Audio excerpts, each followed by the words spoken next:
আজকের এই পৃথিবীতে মানুষের ঘরে খাবার আছে, হাতে ফোন আছে, কিন্তু বুকের ভেতরে শান্তি নেই।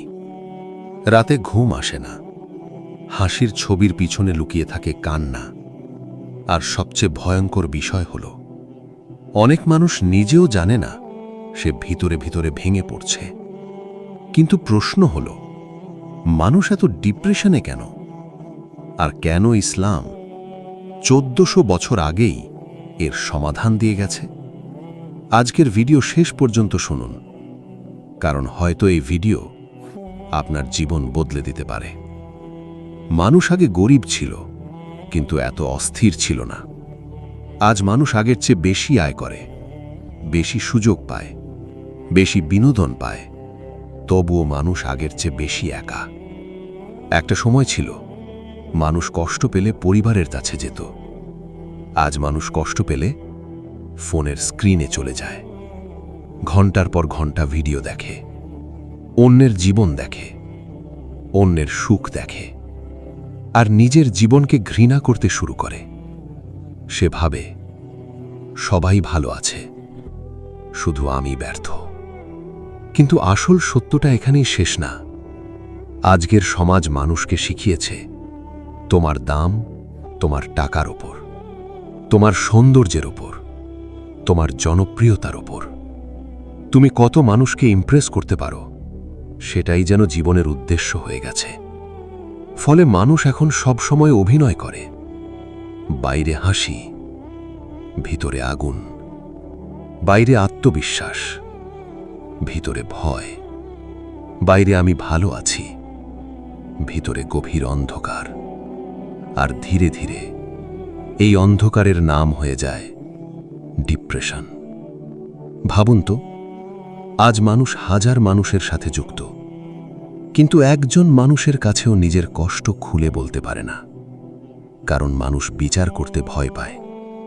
এই পৃথিবী এখন খুব দ্রুত, এত দ্রুত যে মানুষ নিজের আত্মার কথাই শুনতে পায় না। সকাল থেকে রাত পর্যন্ত শুধু দৌড়, টাকা, কেরিয়ার, ফলোয়ার, মানুষের প্রশংসা, কিন্তু আত্মা সেটা শুকিয়ে যাচ্ছে।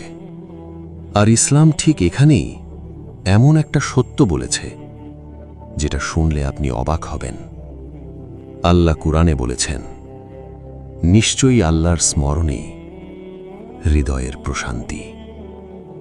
ভেবে দেখুন, এই একটা লাইনের ভিতরেই পুরো সমস্যার উত্তর লুকানো।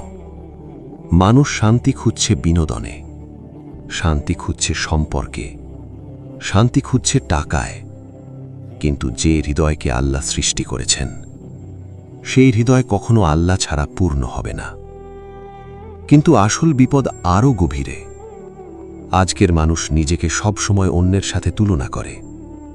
সে নিজের বাস্তব জীবনকে অন্যের সাজানো জীবনের সাথে মেলায়, আর এখান থেকেই শুরু হয় আত্মঘৃণা। সে ভাবে, আমি সুন্দর না, আমি সফল না, আমার জীবন মূল্যহীন। শয়তান ঠিক এটাই চায়, কারণ একজন মানুষ যখন নিজের মূল্য ভুলে যায়, তখন সে ধীরে ধীরে আল্লাহ থেকেও দূরে চলে যায়। সে নামাজ ছেড়ে দেয়, দোয়া ছেড়ে দেয়, মানুষ এড়িয়ে চলে। একসময় নিজের জীবনকেও অর্থহীন মনে হয়। আর ভয়ঙ্কর ব্যাপার হল, অনেক মানুষ হাসতে হাসতেই ভিতরে ভিতরে মারা যাচ্ছে। কিন্তু ইসলাম কখনো মানুষকে হতাশ হতে শেখায় না। রাসূল সাল্লাল্লাহু আলাইহি ওয়াসাল্লাম এমন সময় পার করেছেন যখন তিনি একসাথে স্ত্রীকে হারিয়েছেন, চাচাকে হারিয়েছেন। মানুষ তাকে অপমান করেছে, পাথর মেরেছে, তবুও তিনি ভেঙে পড়েননি। কেন জানেন? কারণ তার হৃদয় মানুষের সাথে নয়, আল্লাহর সাথে যুক্ত ছিল। আজ আমরা ছোট একটা সমস্যায় ভেঙে যাই, কারণ আমরা দুনিয়ার উপর বেশি ভরসা করি। দুনিয়া যখন আমাদের প্রত্যাশা পূরণ করে না, আমরা ভেঙে পড়ি। কিন্তু একজন মুমিন জানে, এই পৃথিবী স্থায়ী না। এখানে কষ্ট থাকবে, পরীক্ষা থাকবে, চোখের পানি থাকবে। আর এই সত্যটা বুঝে ফেললে মানুষের কষ্ট বদলে যায়। কিন্তু এখানেও একটা প্রশ্ন আসে, তাহলে কি মুসলিমদের ডিপ্রেশন হয় না? অবশ্যই হয়। ইসলাম এটা অস্বীকার করে না। ইয়াকুব আলাইহিসসালাম নিজের সন্তানের বিচ্ছেদে এত কেঁদেছিলেন যে তার চোখের দৃষ্টি চলে গিয়েছিল। কিন্তু পার্থক্য হল তিনি আল্লাহর উপর আশা হারাননি। আজ অনেক মানুষ কষ্ট পেলেই ভাবে যে আমার জীবন শেষ, কিন্তু একজন মুমিন ভাবে হয়তো আল্লাহ আমাকে কিছু শেখাচ্ছেন। এই চিন্তার পার্থক্যই মানুষকে বাঁচিয়ে দেয়। আর একটা ভয়ঙ্কর বাস্তবতা শুনুন, আজ মানুষ পাপের মধ্যে শান্তি খুঁজছে। হারাম সম্পর্ক, অশ্লীলতা, নেশা, রাত জাগা, অতিরিক্ত বিনোদন।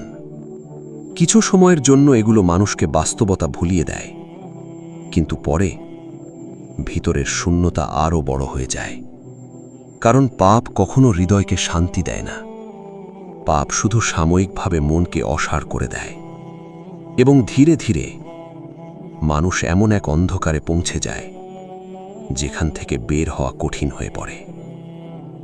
কিন্তু হয়তো আপনি এখন খুব ভেঙে পড়েছেন, হয়তো রাতে কাঁদেন, হয়তো কাউকে কিছু বলতে পারেন না। কিন্তু শুনুন, আল্লাহ আপনার কান্না দেখেন। যে কষ্ট কেউ বোঝে না, সেটাও আল্লাহ বোঝেন। আর কখনো কখনো আপনার এই ভাঙা অবস্থায় হতে পারে আল্লাহর দিকে ফিরে আসার শুরু। কারণ মানুষ যখন সব হারিয়ে ফেলে, তখন সে বুঝতে পারে আসল ভরসা শুধু আল্লাহ। ভাবুন তো, আপনি যদি রাতের অন্ধকারে সিজদায় যান আর বলেন, হে আল্লাহ, আমি ক্লান্ত, আমাকে সাহায্য করুন, তাহলে কি আল্লাহ আপনাকে ফিরিয়ে দেবেন? না, কারণ আল্লাহ বলেছেন, তোমরা আমাকে ডাকো, আমি সাড়া দেব। এই একটা বিশ্বাস একটা মানুষকে আত্মহত্যার চিন্তা থেকে ফিরিয়ে আনতে পারে। এই একটা বিশ্বাস একটা মানুষকে আবার বাঁচতে শেখাতে পারে। কিন্তু মানুষ আজ আল্লাহকে ভুলে গিয়ে সব জায়গায় শান্তি খুঁজছে। ফলে কি হচ্ছে জানেন? ঘুমের ওষুধ বাড়ছে, মানসিক রোগ বাড়ছে, আত্মহত্যা বাড়ছে। মানুষের ঘর বড় হচ্ছে, কিন্তু হৃদয় ছোট হয়ে যাচ্ছে। কারণ দুনিয়া আত্মাকে খাবার দিতে পারে না। আত্মার খাবার হল কোরআন, নামাজ, দোয়া, আল্লাহর স্মরণ। কিন্তু আসল সত্যটা আরও গভীর। আপনি যতই মানুষকে খুশি করার চেষ্টা করবেন, একসময় ক্লান্ত হয়ে যাবেন। কারণ মানুষ কখনো পুরোপুরি সন্তুষ্ট হয় না। আজ তারা আপনাকে ভালোবাসবে, কাল ভুলে যাবে। কিন্তু আল্লাহ, আপনি ভেঙে গেলেও তিনি আছেন, সবাই ছেড়ে গেলেও তিনি আছেন। আপনি পাপী হলেও তওবার দরজা এখনো খোলা। এটাই ইসলামের সৌন্দর্য। একজন মানুষ যখন বুঝে ফেলে যে আমার মূল্য মানুষের কাছে না, আল্লাহর কাছে, তখন তার ভিতরের ভয় কমতে শুরু করে। সে ধীরে ধীরে শান্ত হতে শুরু করে। কারণ সে জানে এই দুনিয়া চিরস্থায়ী না। এখানে কষ্ট আছে, কিন্তু জান্নাতও আছে। এখানে অন্ধকার আছে, কিন্তু আল্লাহর রহমতও আছে। তাই আজ যদি আপনি ডিপ্রেশনে থাকেন, তাহলে নিজেকে একা ভাববেন না, আল্লাহ থেকে দূরে সরে যাবেন না। কারণ শয়তান চায় আপনি আশা হারান, কিন্তু আল্লাহ চান আপনি ফিরে আসুন। হয়তো আজকের এই কষ্ট আপনার জীবনের শেষ না, হয়তো এটাই আপনার নতুন শুরুর দরজা। আজ রাতেই চেষ্টা করুন, একটু চুপচাপ বসুন, ফোনটা দূরে রাখুন, আল্লাহর সাথে কথা বলুন। দেখবেন যে শান্তি পৃথিবীর কোনো মানুষ দিতে পারেনি, সেটা ধীরে ধীরে আপনার হৃদয়ে নেমে আসছে। কারণ মনে রাখবেন, মানুষের সবচেয়ে বড় সমস্যা টাকা না, সম্পর্ক না, ব্যর্থতা না, মানুষের সবচেয়ে বড় সমস্যা হল সে তার রবকে ভুলে গেছে। আর যেদিন মানুষ আবার আল্লাহর দিকে ফিরে আসবে, সেদিন সে আবার নিজের হৃদয়কেও খুঁজে পাবে। শেষ কথা, যে হৃদয় আল্লাহকে ভুলে যায় সে পুরো পৃথিবী পেয়েও শান্তি পায় না, আর যে হৃদয় আল্লাহকে পেয়ে যায় সে অন্ধকারের মধ্যেও আলো খুঁজে পায়।